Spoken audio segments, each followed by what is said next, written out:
Kneaded erasers are quite affordable, but since we're all in quarantine right now, you may not be able to easily buy one. So here's how you can make it yourself.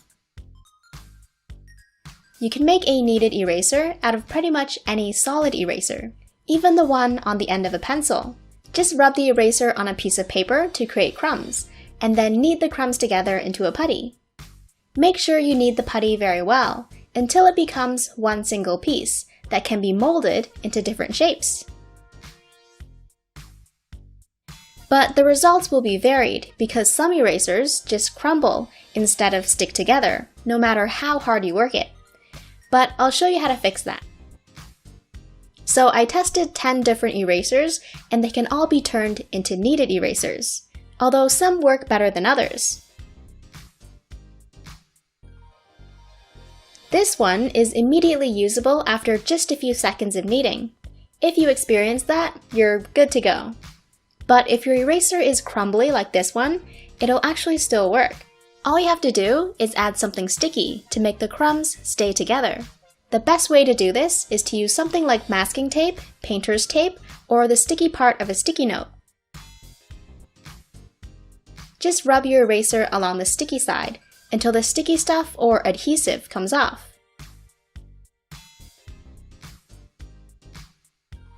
This works very well with tape that isn't too sticky, such as this masking tape.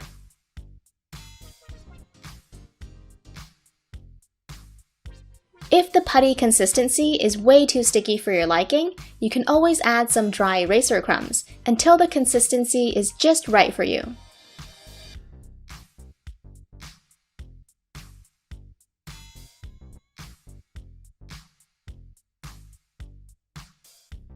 A test that I like to do is see if I can easily roll it to a point and also flatten it down without it changing shape or crumbling. If you don't have any tape, just go around the house looking for stickers that are easy to peel off, like barcodes or labels that you don't need. Some water bottles will actually have adhesive under the label.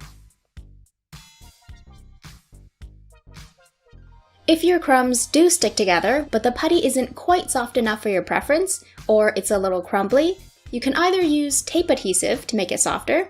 Just rub your eraser along the adhesive a few times, and then gather the softer putty and mix it with the hard or crumbly one. Keep doing this until it's soft enough for you.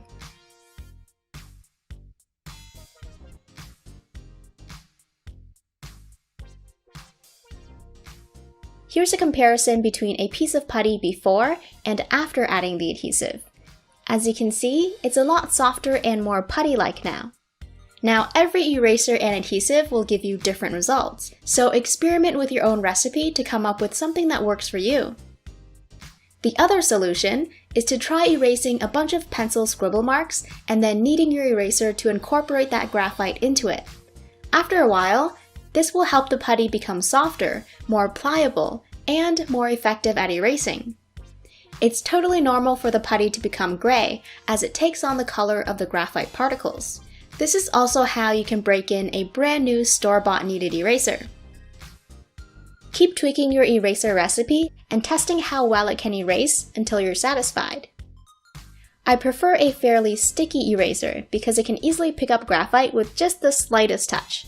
That means I can work on very detailed areas of my drawing by just pressing and lifting the eraser, instead of rubbing it.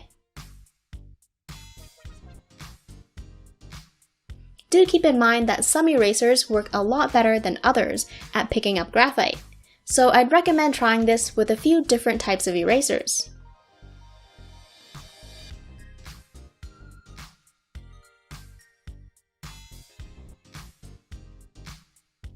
I was able to convert all the erasers that I tested into actual working kneadable erasers.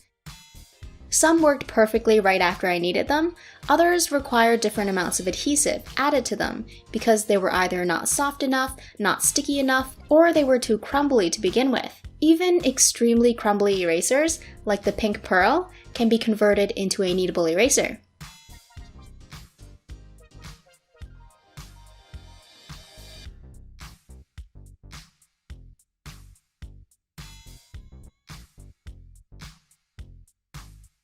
All the solid erasers that I tested worked well, but the ones that I found worked best are these.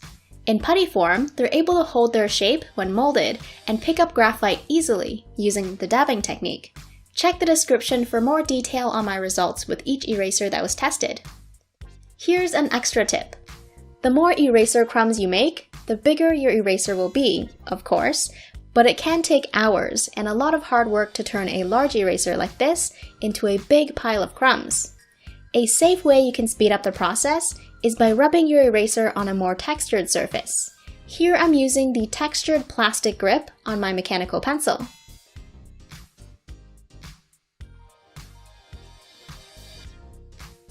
And that's how you can make a kneaded eraser at home. I hope you enjoyed this tutorial. If you did, please like, comment, and subscribe for more. Thanks for watching.